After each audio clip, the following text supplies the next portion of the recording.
Hey guys, thanks for watching Slappish Garage. You might be wondering why I have a dyno frame on the table, and I'm going to take you into it in this video. Now that frame came from this 99DX that I bought for a good price, that in hopes to just put it back together, get it running, and sell it. And everything went wrong with this purchase. So I'm just doing this video to keep you aware. If you're trying to do these quick flips, things do go wrong. The motor might not be solid. Like this case, this motor was clapped out, and this bike needed a lot of aesthetic work in hopes that if the motor ran solid, it would have been good, and it wasn't. So coming into this, I did start by putting a fresh battery in the bike.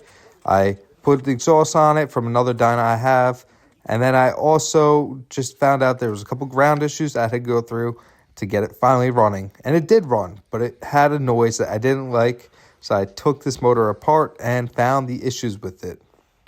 With the little mystery oil down the cylinders and a fresh carb clean, this bike did start up, but the lifters have been sitting so long, they weak down all the oil, so they are very noisy. But once they do clear up, you still hear a little bit of noise in the top end that I did not like.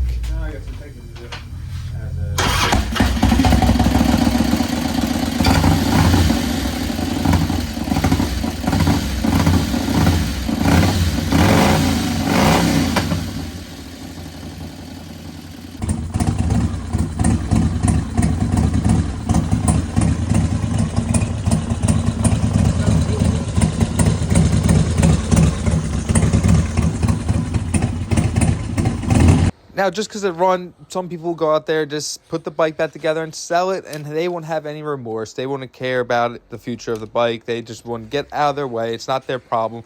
But I didn't like that sound, so I dug deeper into it. I found out I had SNS 583 cams on a stock cam plate with the gear drive kit. It had stock lifters, and then when I went to the pistons, they were thrashed. They were bored out for 95, so the jugs might be salvageable if I go to a 98-inch on those jugs. But the pistons are way too far gone, and they need to be replaced. But not only that, the crank had a lot of play in it, more play than I feel comfortable building a motor to have and sell to somebody saying it's a good running rebuilt motor. The heads had upgraded valve springs, which can get a little more money back, but that's not my money maker. My money maker was putting this bike back together and selling it, but now I'm just trying to get the money back from any parts I can in the motor and the rest of the bike. If you're buying a non-running bike, you want to make sure that the profit of everything else of the bike not running, if you want to part it out, say you can't get a title for the frame or something happens, you can make your money back. So that being said, you want to start getting a price point of pretty much all the parts you have that you can sell or can get some money back on, and kind of dictate if you want to buy the bike or not. I bought this bike for still good enough purchase price where I'm selling everything off of it to not lose money, but it's a lot of time, it's a lot of labor, and it's a headache to do all this. So I try to avoid it as much as possible. And with the quick flips, it's always a risk of, is it going to work out for me or am I going to get burned? So now I'm just getting everything off the bike. I finally got down to here. I'm going to pull all the wires out the frame. I'm not going to sell a wiring harness that had a couple little chops here and there. I'm going to keep the wiring harness in case I ever need connectors or I need wire. It's good to have on hand, just the extra wire and everything.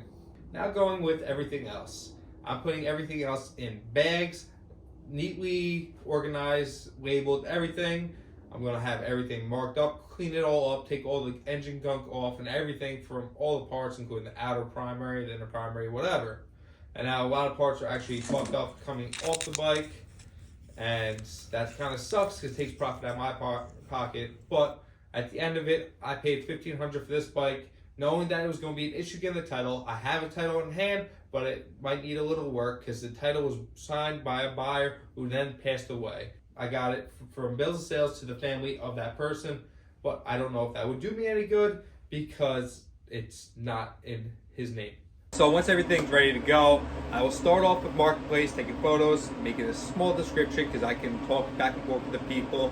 Then I go to Instagram and same thing, you can talk back and forth and tell them any issues with any things you're selling, any chips in the paint or whatever. And then finally, I'll go to eBay. And now eBay is a little more pain. You're gonna post for more money because you get taxes and fees taken out. And then also, you're gonna have a bigger description and put more work into the listing itself. And I find that be more of a pain than actually having a conversation with somebody, telling them anything that they want to know about the product or anything that I think they should know before they buy it.